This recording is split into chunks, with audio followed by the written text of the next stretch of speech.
how does Sherlock approach and help someone, who's quite young? Like in this case, I'm thinking about Gen Z in their 20s, early to mid 20s, and also young millennials.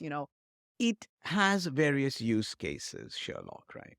Now, people, when they're young professionals, their issues are very different, Faye, from when they have some sort of an experience in their corporate or professional journey. That the three journeys could be true for anybody. And those are clarity of purpose is one of them, wherein most companies are struggling to have their employees find meaning in the work that they do. And so are employees finding it hard to find meaning. They want meaning in what they do, they want to engage more.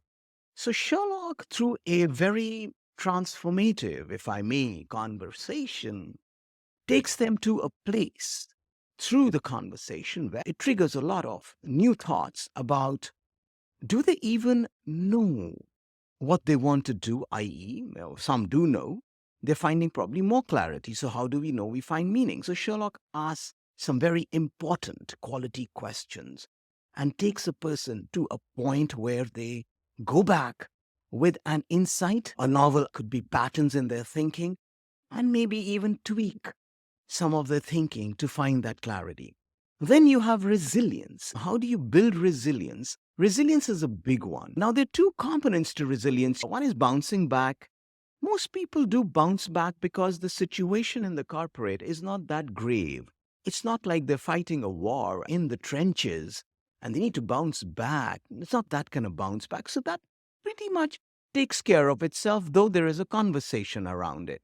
The key piece is the resilience to create something new, something beyond your business as usual. And most people we know who are young in the work, they're very eager.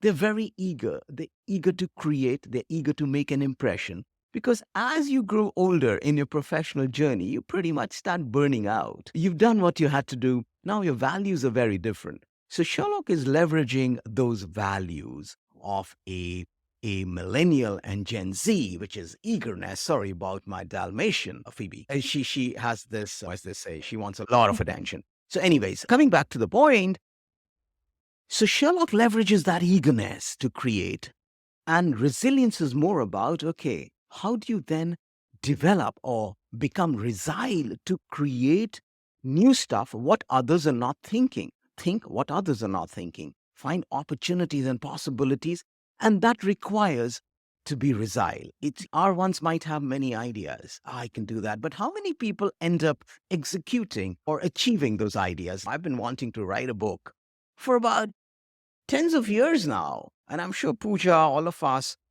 we want to be doing so many things which we've not even attempted. But the point is, we don't realize just by manifesting and having those and not doing it can also weigh us down. It can weigh us down because it creates anxiety. It creates unfulfillment. Damn, I always wanted to do that. Now, Sherlock, through the resilience piece, helps people take action, helps people get their resources. So it takes a very whole brain approach, right? So from R1, it'll take them to the relevant quadrant they need to be in, may not be R1, and then move on to the next, helps them navigate to develop that resilience.